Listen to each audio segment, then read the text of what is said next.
Warframe's story is amazing. It's impactful, memorable, and profoundly unique, and is dearly beloved by the player base. It's not for everyone though, and mainly for one reason. It's pretty much non-existent, at least in the first 20 or so hours. That's what it seems like anyway. The tutorial mission brings an amazing first look at the systems and the lore, introduces a villain, and overall sets the expectations quite high. But after that, it begins to feel like all our character is really doing is running around copy-pasted map tile sets, shooting things, and listening to weird people ramble about completely nonsensical things. There are no cutscenes after the tutorial, no meaningful dialogue, not even much interesting lore in text form. But that's what it is, the first 20 hours. Because after that comes a reverse Babylon Tower kind of effect. Suddenly you understand everything. The plot starts coming together as more and more fascinating revelations are presented to the player. The ramblings of seemingly crazy NPCs now make sense as well, and their goals and motivations, uncanny as they are, somehow just fit into everything else that's happening. So why would the developers choose to tell their story in this way? It's as if they are testing the player's resolve to continue and only reward them with the story kicking off later. It does feel satisfying and earned when that happens, but is it really necessary? Chances are that you know someone who is a fan of Star Wars, but not of other science fiction. The reason I bring up Star Wars at all is because I think that a portion of its DNA is very similar to Warframe. The original Star Wars movies lean heavily into the science fiction genre, but they are a fantasy story more than anything else. And they're a textbook fantasy story at that. The story begins with a boy, usually an orphan, who lives a completely ordinary life, not knowing he's in fact being hidden away from the main antagonist. He eventually gains access to a magical power, throw in an optional legendary weapon heirloom, and before you know it, the main character is getting a deeper and deeper grasp over his abilities, only to eventually get widely recognized for them. He turns from a modest civilian into an upstanding, honorable hero without flaws, who either defeats his arch-nemesis or shows them light again. If that rings any bells apart from Luke Skywalker, then you must have read Harry Potter, watched The Matrix, various shonen anime in search of preferred form of entertainment. And while I do exaggerate a little bit, and not every single point lines up perfectly between all these stories, the point that I'm trying to make is that spaceships, advanced AI, and plasma weapons do not make a science fiction. Warframe is a bit like that as well, progressively more and more so as you advance in the storyline, although the morality of everyone's actions gets more blurred as well. I want to talk about a pivotal moment in the game's storyline that kicks off the story of Warframe, as well as introduces the mystery aspects of it. But as I believe it should be experienced in its intended way by anyone playing the game, I will leave this segment somewhat ambiguous. However, I do want to say that Warframe has a touch of mystery to it, a touch of magic that you will know is buried somewhere in there, waiting to be found. If you don't get discouraged by the game's confusing systems, you'll eventually get your bearings on them and begin to pose questions to yourself. Are Grineer human? Why are the corpus obsessed with money to this bizarre extent? Why am I doing all of this? Who is the lady giving me guidance on all my missions? And who am I? Am I the Warframe? No, I'm the operator, of course. My ship AI calls me that. But I've never seen myself on the screen like I do my Warframes. Eventually you will have more questions than answers, but you will get the answers you crave most desperately, and it will be satisfying. What you'll uncover in the second dream, the pivotal quest that opens the eyes of players, is the magic aspect of Warframe, the fantasy aspect. After that, the player's mind becomes attuned to, as well more open to, more upcoming mysticism that hides within various corners of Warframe, not just at its very core. And there will be more. For instance, the various cephalons, artificial intelligence units that the player interacts with, hold a very fascinating secret that is about as mind-blowing as the previously mentioned pivotal moment. However, this type of storytelling relies heavily on the player's trust in the game, and that's a lot to ask for without gaining it first. This makes it understandably a not for everyone type of story, and it is one of the biggest shortcomings of Warframe's writing. The reward for the patient gamer is there, yes, but the pacing of everything is all over the place. Let me talk about the elliptical storytelling aspect a little bit. I believe there's beauty to be found in every game, and many games with seemingly completely different groundworks, gameplay loops, or storytelling patterns can have much more in common than meets the eye. Death Stranding is another science fiction game which also leans into the fantasy genre a little bit, although much less than Warframe. This Kojima's game remains rooted rather strictly in science fiction, although it uses different immersion-enhancing narrative devices in its environment. AI and 3D printing of medicine is something humanity has already accepted a long time ago. The thing it's now pursuing is understanding, resisting, and attempting to subdue death itself. As one can expect from a Kojima game, Death Stranding is a very complex and mysterious game. It doesn't hold the player's hand in making sure they understand everything that's happening, at least not in the beginning. In fact, the player begins their journey no less confused than the main character, Sam. The timefall is easy to understand, the invisible ghosts that come with it as well, but it all starts to fall apart once one has to keep track of cryptobiotes, fragile, Cupid, BBs, BTs, voidouts, beaches, strands. Wait, is that Conan O'Brien? コナンさんも出ますかこのゲームに I could be in the game. Really? I have weasels in my family, but enough about my brother. But Death Stranding does a great job of eventually answering every question it provokes within the player.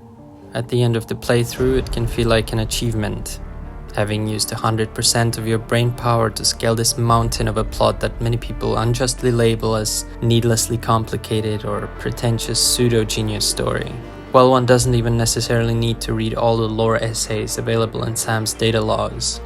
The story of Death Stranding has its shortcomings for sure, but experiencing it with an open mind rewards the player with an intricate, smart, and satisfying conclusion, and hopefully fills them with anticipation for the upcoming second game. Warframe follows a very similar trend. Its only disadvantage is the live service aspect of it. A story released slowly, over a long period of time, will be fragmented by nature, which is not the most comfortable thing for the mainstream audience, especially when it comes to an emissive story like that of Warframe. If the storyteller doesn't consistently offer their audience answers for the promises they set up, they in turn set themselves up to rely on their audience's trust, which is not something the average consumer can offer to a game that has yet to prove to them that it's worth playing. The Warframe story quest updates are known to only come few and far between, and they don't always answer everything. Almost every story update introduces a new set of characters and occasionally a new villain too, while a certain lore important character, released all the way in 2017, will likely only have their story resolved in the December of 2024 at the earliest. Waiting 7 years for a plot to move forward is tough. This game simply doesn't have the liberty of focusing only on the story quests, as amazing as each installation of them is. Looking at the bright side of things, however, different, seemingly unconnected plot points Warframe has been releasing over the years have found a way to resolve themselves in ways that have been foreshadowed years ago, yet somehow feel unexpected in the best of ways. For instance, with the release of the Warframe called Necros came a boss fight that foreshadowed the fact that Warframes are indeed made of infestation, when the boss, Lephantis, says, "Why do you destroy us? We are your flesh," and "We embrace you. Why do you defile us?" hinting at the fact that Warframe's flesh is made of infestation, an evil faction of grotesque zombie-like creatures plaguing the solar system. This was only further hinted at next, with the release of Helminth, a helpful, infested part of the player's own ship, which came 3 full years later. And again, that was just a hint. The player base had to wait for 2 more additional years for the first concrete evidence and lore explanation in yet another story quest. Warframe keeps several important plots active at all times so that we never know which ones to expect coming into the forefront next. It makes the overall story less predictable, more exciting to watch unfold, and even more satisfying to finally get resolutions for, because it's just done well. It is difficult to tell to what depth Digital Extreme's writers plan for the future of Warframe's plot. To an extent, it seems like whenever something new is introduced, that it's needlessly complex, bizarre, or difficult to assess our feelings about, because the next thing that comes out usually abandons it completely for a while. Take the Heart of Deimos update, for instance. It came after the introduction of a new villain, Parvos, and just before in another mission, Call of the Tempestari, one containing the best song in the game, by the way, hands down. Sisters below, below, we're going where the winds don't blow. Yes, we're all bound down to the deep, and we'll all be sleeping in the cold below, below, sleeping in the cold below. Not only does the Heart of Deimos storyline that stands in between these two quests take place seemingly completely outside of any relevance to the main story of our character, it also doesn't seem to relate to either the Parvos story or the Tempestari story. However, Call of the Tempestari does in fact heavily expand upon Parvos, introducing the concept of sisters. And not only that, this is further built upon in one of the latest quests, Whispers in the Walls, which takes place on Deimos and is tied to all these stories, as well as teasing a resolution of a secret introduced to us players nearly 8 years ago. This kind of storytelling is deeply appealing, considering you're lucky enough to only start playing Warframe now without the need to wait for years upon years for little tidbits of lore. And that is exactly another one of the shortcomings of Warframe's writing. It's difficult for most people to keep playing the game and be in a constant state of waiting for the next update while the last quest just ended on such a tense note. I am an example of this as well. I only returned to the game recently after a roughly 5-year-long break, and being able to play for hours upon hours of story without several month interruptions is a night and day difference for sure.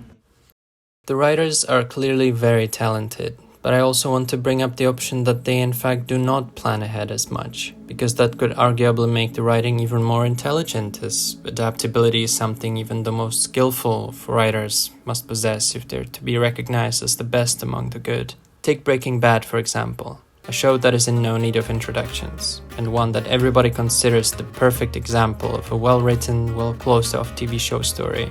If you're an avid fan of Breaking Bad, you probably know that the show has seen many considerable changes in its script writing stages. Tuco was meant to be a villain for 2 seasons rather than just 1. But as the pressure of playing the character was too much for the actor at the time, the script had to be adjusted. In the end, instead we got the twin cousins of Tuco, and it is clearly not an outcome anybody would consider a band-aid rewrite type of situation. The character of Jesse Pinkman was originally meant to be killed off at the end of the first season, but paradoxically he was the one of the duo that ended up surviving the ending of the show. The writers also showed their script writing adaptability when Walter White's actor, Bryan Cranston, wore a hat in one of the first outdoor shot scenes where he had already had his head shaved to protect himself from the sun. In the end, the hat became an iconic and inseparable part of Heisenberg, and a strong symbol of the duality of Walter's character. Allow me to draw one more comparison. The main one I've been heading to with most of these other ones, Dark Souls. The characters of Dark Souls are completely strange in the full meaning of the word. They look like humans, but they do not talk or act like humans do. And most importantly, their devotion to their goals is very much on par with a strong religious faith, whatever the meaning of their life is. It can actually be faith and worship of a god, or it can be gathering corpses to make a big pile, Come here to pile up your victims. defending a man-eating slug's house, or bringing severed tongues to a larva-birthing lady in order to be reborn as one of the larvae. Well, Warframe isn't too different in this regard. The quote-unquote covenants of this game would thrive as the various covenants of the Dark Souls series as well. Arbiters of hexes are judges of the player's nobility, based on whether or not they take on difficult challenges or not.